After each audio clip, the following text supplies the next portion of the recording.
का दोस्त सोमिल गुप्ता आज लेकर के आया हूँ basic concept of refrigeration and air conditioning.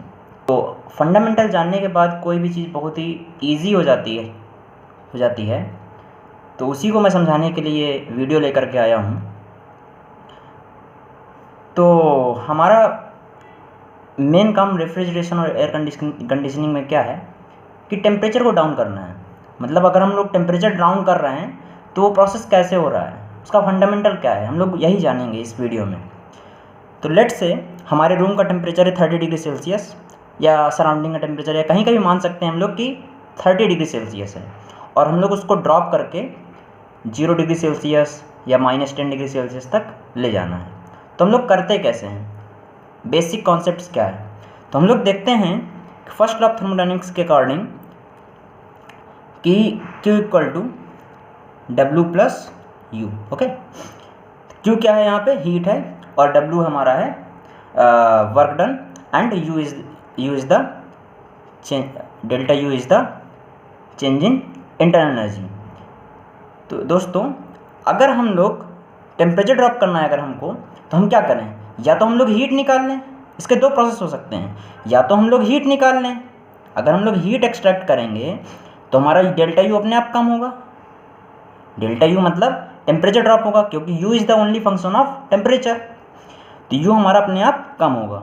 और एक क्या कर सकते हैं, एक हम लोग कर सकते हैं कि हम लोग Q को 0 कर दें, मतलब हमारा एडियाबैटिक प्रोसेस हो, और हम लोग क्या करें, सिस्टम से सराउंडिंग पे वर्क करें। मतलब हमारा, क्योंकि W equal to minus delta U, अगर हम लोग सिस्टम से सराउंडिंग पे वर्क करेंगे मतलब वर्क पॉजिटिव होगा, तो डेल्टा U क्या होगा, हमारा नेगेटिव होगा। इसको ऐसे भी लिख सकते हैं, delta U equal to minus W। अगर हमारा वर्क पॉजिटिव होगा तो डेल्टा U क्या होगा, नेगेटिव होगा, मतलब टेम्परेचर क्या होगा, ड्रॉप होगा। ठीक, तो इसमें केवल दो प्रोसेस इन्वॉल्व हैं। ठीक, तो हम लोग इसको करते कैसे हैं कि लेट से हमारे इसमें मेनली 4 प्रोसेस होते हैं। पहला क्या होता है, पहला हमारा होता है कंप्रेसर। कंप्रेसर क्या काम करेगा, कंप्रेसर काम करेगा प्रेशर इंक्रीज करने का, क्योंकि हम लोग को अगर सिस्टम से सराउंडिंग पे वर्क करना है तो प्रेशर ड्रॉप होना चाहिए सिस्टम का, मतलब हमारे सिस्टम का प्रेशर ड्रॉप होना चाहिए। जब प्रेशर ड्रॉप होगा तभी तो वर्क पॉजिटिव होगा, मतलब सिस्टम से सराउंडिंग पे वर्क होगा, है ना। तो हमको पहले क्या करना होगा, प्रेशर बढ़ाना होगा, तभी तो ड्रॉप कर पाएंगे, नहीं ड्रॉप कैसे कर पाएंगे। तो इसके लिए हम लोगों ने क्या किया, इसके लिए हम लोगों ने कंप्रेसर लगाया। ठीक, इसी के लिए हम लोगों ने, ताकि हम लोग प्रेशर बढ़ा सकें, है ना। प्रेशर बढ़ाएंगे तभी तो प्रेशर ड्रॉप कर पाएंगे, वर्क पॉजिटिव कर पाएंगे सिस्टम से सराउंडिंग पे। तो इसीलिए हम लोगों ने क्या लगाया, कंप्रेसर लगाया, कंप्रेसर। ठीक है ना, कंप्रेसर। कंप्रेसर जैसे मान लो यहाँ पर क्या है, इस जगह पे 1 बार है ना, और क्या है 30 डिग्री सेल्सियस है। तो कंप्रेसर हमारा क्या करेगा, प्रेशर इंक्रीज करेगा। अगर प्रेशर इंक्रीज हो रहा है, प्रेशर इंक्रीज हो रहा है तो टेम्परेचर भी इंक्रीज होगा। हम लोगों ने इतना तो जान लिया है थर्मोडायनेमिक्स को पढ़ करके, प्रेशर इंक्रीज करेंगे तो टेम्परेचर भी इंक्रीज होगा। तो लेट से हमने प्रेशर इंक्रीज कर दिया कंप्रेसर की हेल्प से 10 बार तक हमने प्रेशर इंक्रीज कर दिया, तो टेम्परेचर ऑलरेडी इंक्रीज हो जाएगा। लेट से हमारा क्या हो गया, 150 डिग्री सेल्सियस हो गया। ठीक, अब हमारा प्रेशर भी इंक्रीज हो गया, टेम्परेचर भी इंक्रीज हो गया। तो अब हमको क्या करना है कि हमारा तो गड़बड़ हो गया, हमको 30 से नीचे ले जाना था, 30 से ऊपर पहुंच गया। तो हम लोग यहाँ पे चालाकी करते हैं, क्या करते हैं कि हम लोग इसको, ये दोनों प्रोसेस को कंबाइन करके, मतलब पहले हम लोग क्या करेंगे, इस प्रोसेस से मतलब हीट एक्सट्रैक्ट करेंगे, इस प्रोसेस से टेम्परेचर ड्रॉप करेंगे, और फिर क्या करेंगे, फिर इस प्रोसेस से टेम्परेचर ड्रॉप करेंगे। क्योंकि पहले हम लोग क्या करेंगे, ये 150 डिग्री सेल्सियस है, एम्बिएंट का टेम्परेचर कितना है 30 डिग्री सेल्सियस। तो हम लोग अभी तो टेम्परेचर डिफरेंस की वजह से हीट एक्सट्रैक्ट कर सकते हैं। तो जहाँ तक टेम्परेचर डिफरेंस की वजह से हीट एक्सट्रैक्ट हो पा रही है, वहाँ तक हम लोग क्या करें, टेम्परेचर डिफरेंस की वजह से हीट एक्सट्रैक्ट कर लें। ठीक, तो हम लोगों ने क्या लगा दिया, कंडेंसर लगा दिया। ठीक, कंडेंसर अगर हमारा लग गया, तो ये क्या करेगा, 150 डिग्री सेल्सियस से हमारा टेम्परेचर ड्रॉप करेगा, मगर हम लोग का प्रेशर उतना ही बनाए रखेगा, 10 बार बनाए रखा। और लेट से यहाँ पे नहीं लिखते हैं, इसको हम लोग यहाँ पे लिख देते हैं, क्योंकि कंडेंसर के बाद ही ये टेम्परेचर ड्रॉप होगा। तो यहाँ पर हमारा क्या कितना बन रहेगा, 10 बार तो बना ही रहेगा प्रेशर, बट हमारा टेम्परेचर लेट से फिर 30 डिग्री सेल्सियस हो गया, फिर इक्विलिब्रियम पे आ गया एम्बिएंट के। तो हमारा टेम्परेचर ड्रॉप तो हो ही गया। और तो हम लोगों ने क्या किया दोस्तों कि 30 डिग्री सेल्सियस और 10 बार तक हम लोग पहुंच गए, क्योंकि कंडेंसर से हम लोगों ने क्या किया, टेम्परेचर ड्रॉप फिर कर लिया। मतलब हम लोग सेम इसी पोजीशन पे आ गए हैं कंप्रेसर के पहले वाली, बट डिफरेंस क्या है कि हमारा प्रेशर बढ़ गया है। 30 डिग्री सेल्सियस तो है, टेम्परेचर तो एम्बिएंट के इक्वल है, बट हमारा प्रेशर इंक्रीज कर गया है। अगर हम लोग अब क्या करें, अगर हम लोग टेम्परेचर ड्रॉप करना स्टार्ट करें, क्योंकि हमको पता है कि अगर हम लोग एडियाबैटिक प्रोसेस पे टेम्परेचर ड्रॉप करना स्टार्ट करेंगे तो क्या होगा, प्रेशर ड्रॉप करना स्टार्ट करेंगे तो हमारा टेम्परेचर भी डिक्रीज होने लगेगा। ठीक, टेम्परेचर भी डिक्रीज होने लगेगा। तो हम लोग इसीलिए क्या लगाते हैं, यहाँ पर हम लोग एक एक्सपेंशन डिवाइस लगा लेते हैं। ठीक, तो हम लोगों ने यहाँ पर एक एक्सपेंशन डिवाइस लगा लिया। एक्सपेंशन डिवाइस जनरली हम लोग एक्सपेंशन डिवाइस जो डोमेस्टिक फ्रीज होता है उस पर हम लोग कैपिलरी ट्यूब यूज़ कर लेते हैं एक्सपेंशन डिवाइस की जगह पे।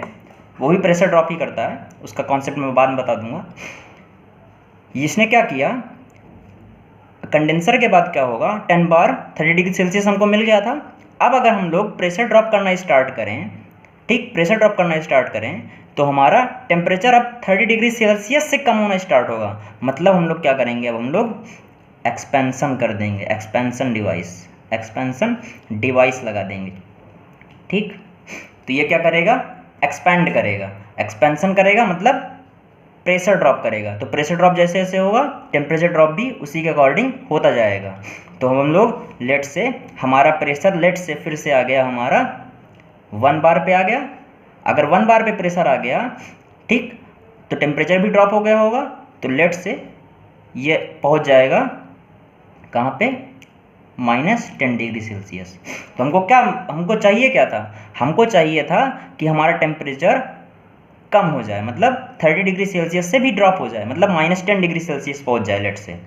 तो हमारा -10 डिग्री सेल्सियस पहुंच गया, तो हमारा पर्पज़ क्या हो गया, पूरा हो गया।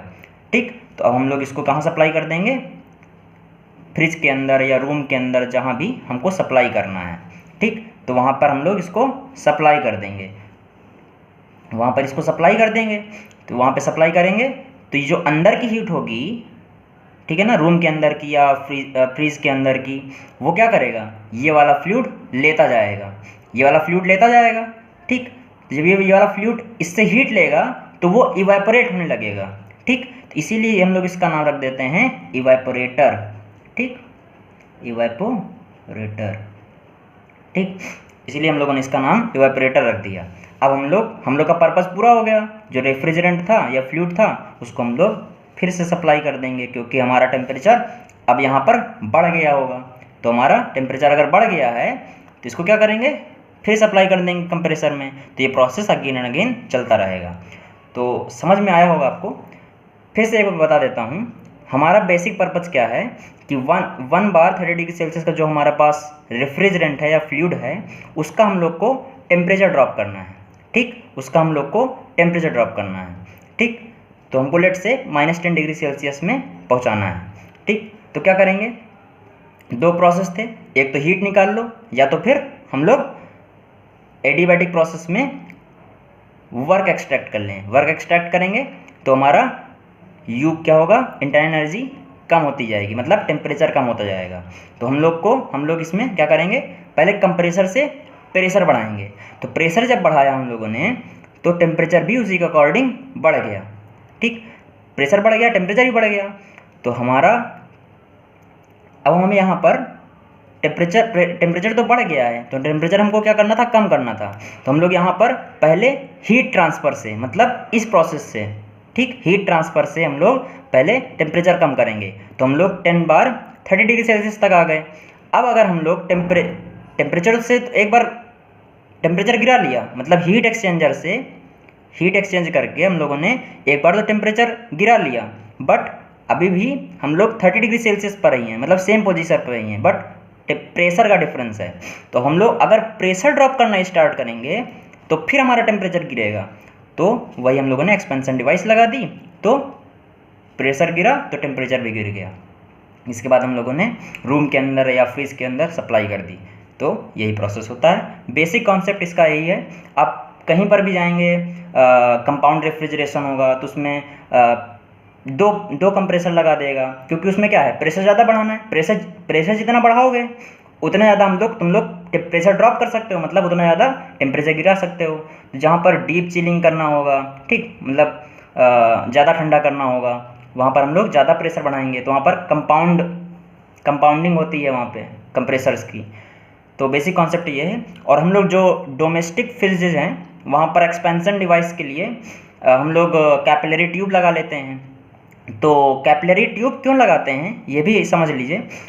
कैपिलरी ट्यूब हम लोगों ने पढ़ा था फ्लूइड मैकेनिक्स में कि जब किसी पाइप से फ्लूइड फ्लो होता है, जब किसी पाइप से क्या होता है, फ्लूइड फ्लो होता है, तो प्रेशर ड्रॉप होता है, मतलब हेड लॉस होता है। हम लोगों ने कुछ लोगों ने एक्सपेरिमेंट किया भी होगा मे बी, कि जब पाइप से फ्लो होता है, ठीक, तो क्या होता है, प्रेशर ड्रॉप होता है, मतलब हेड लॉस होता है। जितना यहाँ पर प्रेशर होगा उससे कम यहाँ पर प्रेशर मिलेगा, ठीक, क्योंकि फ्रिक्शन के कारण अंदर अदर जो लॉसेस होते हैं उसकी वजह से। उसी वजह से हम लोग क्या करना, हम लोग को प्रेशर ड्रॉप करना था, तो प्रेशर ड्रॉप हम लोग इस वजह से इस तरह से भी कर सकते हैं, क्योंकि हम लोग अगर पाइप में सप्लाई करेंगे तो फ्रिक्शन की वजह से प्रेशर ड्रॉप होगा। हमको यहाँ पर वही तो करना है, प्रेशर ड्रॉप ही तो करना था, तो इसका यूज कर लें। इसीलिए क्या करते हैं, हम लोग कैपिलरी ट्यूब यूज कर लेते हैं। जो डोमेस्टिक फ्रिज होते हैं, रेफ्रिजरेटर होते हैं, उसमें हम लोग कैपिलरी ट्यूब यूज कर लेते हैं एक्सपेंशन डिवाइस के लिए, ठीक है ना, क्योंकि वो उसमें कोई मैकेनिकल मतलब मूविंग कंपोनेंट नहीं होते हैं, है ना, उसका मेंटेनेंस भी थोड़ा सा इजी होगा, स्पेस भी कम कंज्यूम करेगा, ठीक है। तो हम लोग क्या करते हैं, कैपिलरी ट्यूब ही क्यों यूज़ करते हैं, मतलब पतले डायमीटर का ही क्यों यूज़ करते हैं, क्योंकि जितना पतला डायमीटर होगा, मतलब कि जितना कम डायमीटर होगा, है ना, पाइप का, उतना ज़्यादा लॉस होगा। क्योंकि हम लोगों ने पढ़ा है H equal to means head loss equal to FL/D V²/2G। मतलब अगर डायमीटर कम होगा तो हेड लॉस ज़्यादा होगा, ठीक, और अगर लेंथ ज़्यादा होगी तो भी हेड लॉस ज़्यादा होगा।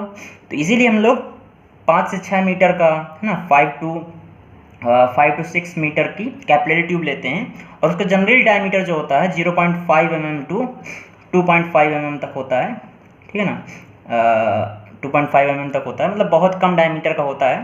तो हम लोग वही कैपिलरी ट्यूब यूज कर लेते हैं। क्या है ये, कैपिलरी ट्यूब है, ठीक है ना।